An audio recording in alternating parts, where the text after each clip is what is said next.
The scene outside Court 6 at the Australian Open had become legendary. Thousands of Filipino fans wrapped around Melbourne Park, their flags waving, their chants echoing, their faces pressed against barriers that kept them from seeing their hero. They had traveled across oceans, taken time off work, spent money they had saved for months, all for the chance to watch Alex Eala play. And they were turned away. The tournament had underestimated her draw, scheduled her on a court that held barely a few thousand people, and left hundreds, maybe thousands of fans stranded outside. The Australian Open organizers were forced to issue a public apology. But the pattern didn't end in Melbourne. It followed Eala to Indian Wells, where fans lined up 6 hours before her matches, wrapped in winter coats, desperate for a seat. And now, at the Miami Open, the same thing happened again. Fans who had crashed the ticket system, who had sold out every session featuring Eala, who had turned Hard Rock Stadium into a sea of Philippine flags, were being blocked from seeing their hero. Not by security, not by capacity limits, but by something far more frustrating. A tournament that still, after all this time, didn't...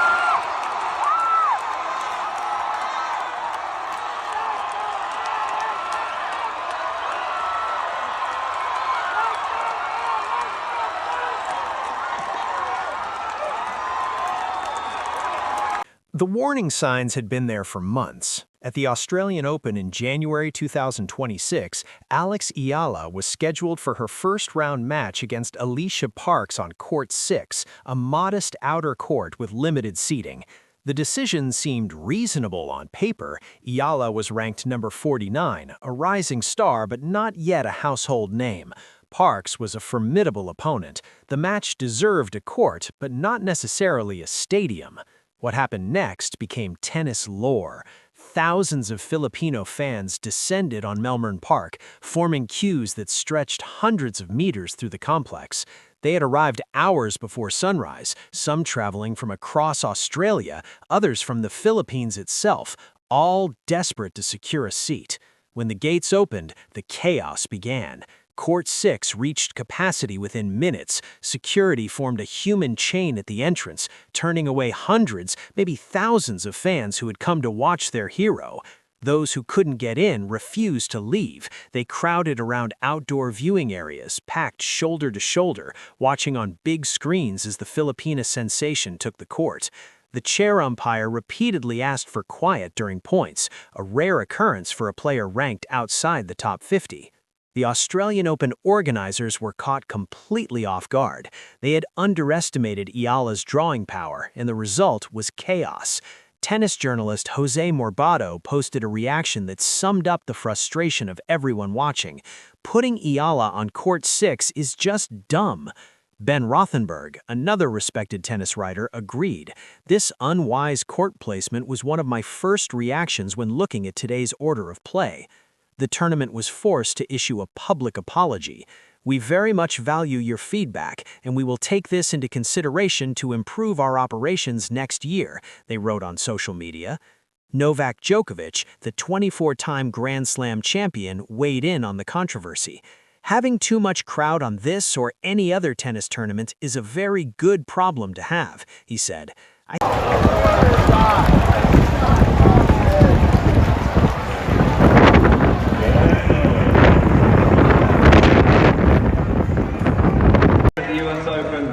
Are you in the mood for creating more history this year? I'm always in the mood for more history. I mean, this was a wonderful for me. Well played. Enjoy the...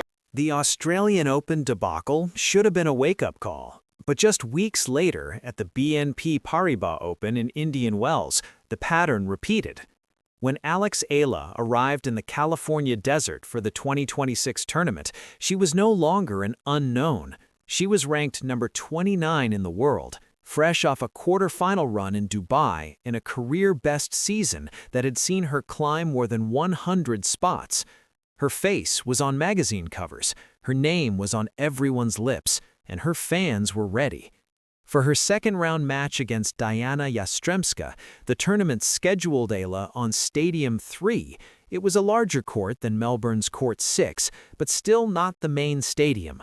The result was the same. Fans lined up 6 hours before the match, wrapped in winter coats and blankets, determined to secure a seat.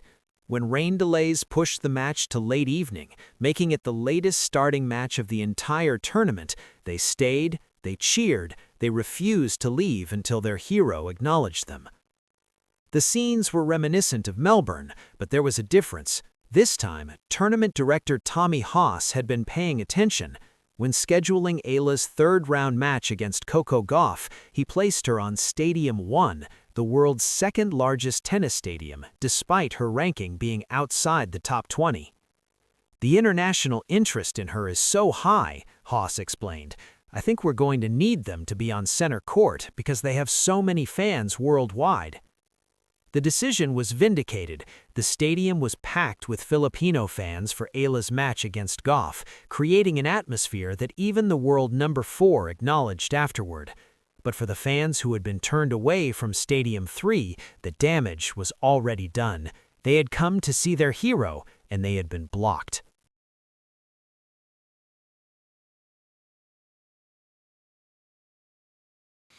When James Blake, the Miami Open tournament director, spoke to the media ahead of the 2026 tournament, he made a promise.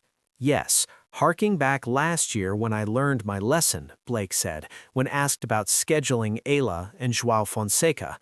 "Fonseca needs to be on stadium, and he will be, yes. And Eala, it's been quite a thrill ride for her this last year as well." He continued, "I think the international interest in both of them is so high, in Miami being such a cultural melting pot with so much of the international flavor here. I think we're going to need them to be on center court because they have so many fans worldwide, and here it's going to feel like home matches for both of them." The promise was clear. Eala would play on center court. The fans who had crashed the ticket system, who had sold out every session featuring her, who had turned Hard Rock Stadium into a sea of Philippine flags, they would finally get the treatment they deserved. But for many fans, the promise came too late. The tournament's ticketing system had already crashed under the weight of demand.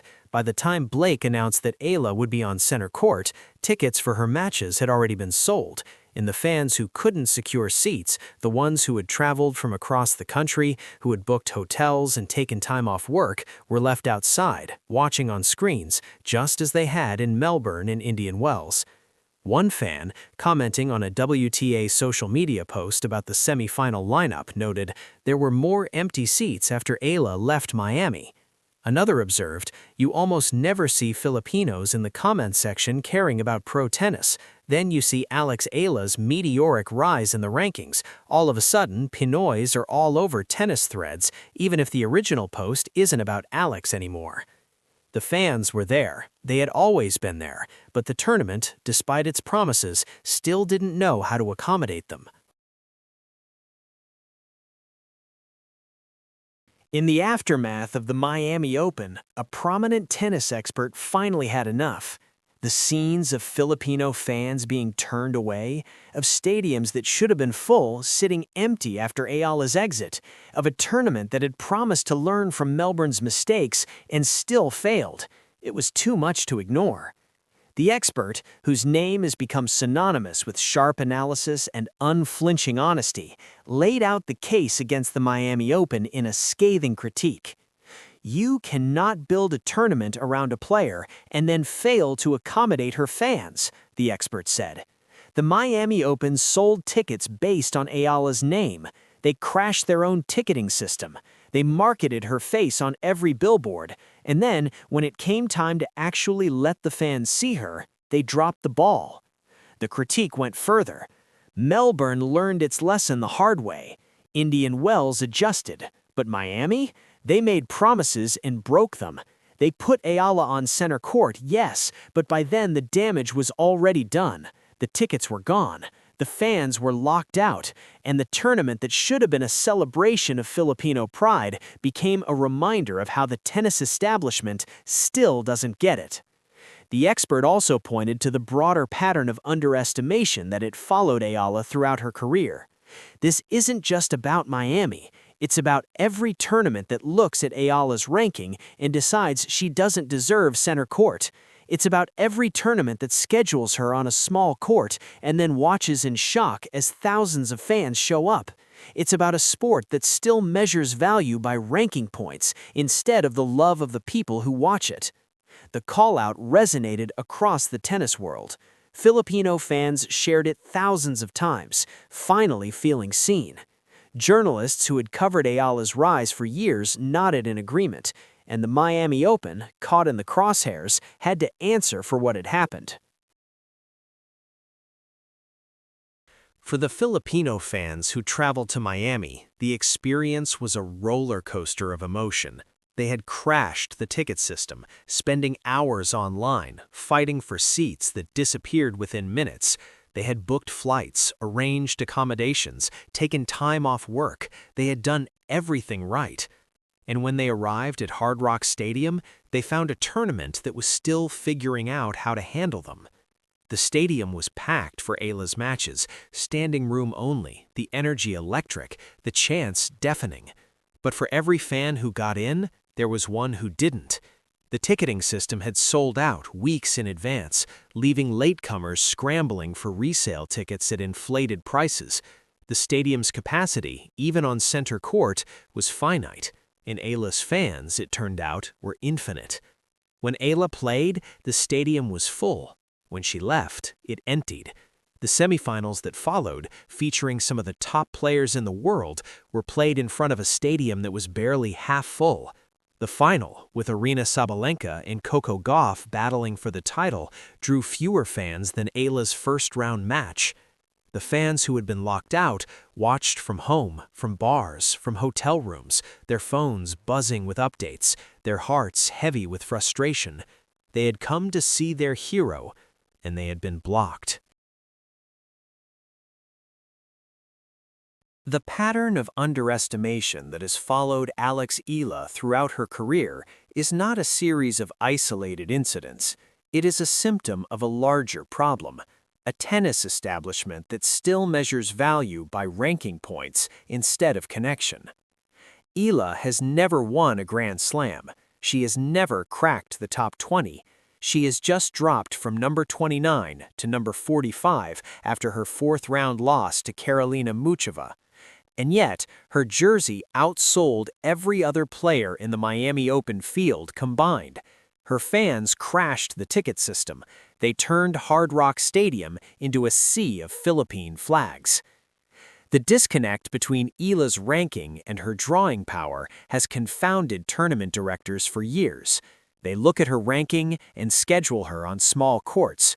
They watch as thousands of fans show up and scramble to adjust. They promise to do better next time, and then they do it all over again. The experts who have followed her career have been warning about this for months. In a recent op-ed, one analyst wrote, "There's no denying that tennis star Alex Eala." In the wake of the experts' call-out, the Miami Open has been forced to confront the consequences of its failure. The tournament's response has been measured, but the questions are not going away. A spokesperson for the tournament acknowledged that there had been unprecedented demand for tickets to Eala's matches and that additional measures would be taken to accommodate fans in future events. But for the fans who were turned away, the words rang hollow. They had heard promises before. The expert who called out the tournament offered a simple solution. Plan for Eala's fans the way you plan for a Grand Slam final. Put her on center court from the start, expand capacity if necessary, work with the Filipino community to ensure that those who want to see her play actually can. The fans are not going away, the expert said. They are not a one-time phenomenon. They are the future of this sport, and if tournaments don't figure out how to accommodate them, they will find other ways to support their hero. For Alex Eala, the controversy is a reminder of the weight she carries. She has spoken openly about the challenge of managing expectations, about the importance of staying grounded, about the need to focus on what she can control. I think for me right now, especially this fresh after the loss, it's important to know that, even though I had great wins, after a great win, I'm not all that good, and after a bad loss, I'm not all that bad, she said after her Miami loss. But for her fans, the weight is different. They carry the hope of a nation, the pride of a diaspora, the belief that their hero is seen. And when they are blocked, The experts' call-out of the Miami Open was long overdue. For months, Filipino fans had watched as tournament after tournament underestimated Alex Eala's drawing power, scheduling her on small courts, turning away thousands who had come to see her, promising to do better, and then failing to deliver. Melbourne was a disaster. Indian Wells was better, but not good enough, and Miami, despite James Blake's promise that Eala would be on center court, still left fans locked out, still failed to accommodate the very people who had made the tournament what it was. The fans are not the problem. They never were. They're the reason tennis is growing in the Philippines, the reason stadiums fill when Eala plays, the reason the sport has a future in a country that never had a tennis star before. The problem is a tennis establishment that still measures value by ranking points instead of love. Eala has spoken about the importance of staying grounded, of focusing on what she can control. Her fans have tried to do the same, but when they are turned away at the gates, when they are blocked from seeing their hero, when their love is treated as an inconvenience, they have a right to be heard. The Miami Open was called out. Now it must respond, not with promises, but with action, not with words, but with change, because the fans are not going anywhere, and neither is Alex Eala. Was the expert right to call out the Miami Open? Drop your thoughts in the comments below. Subscribe to Rally Radar now for daily WTA news, match breakdowns, and stories that go beyond the scoreline, because at Rally Radar, every day is match day.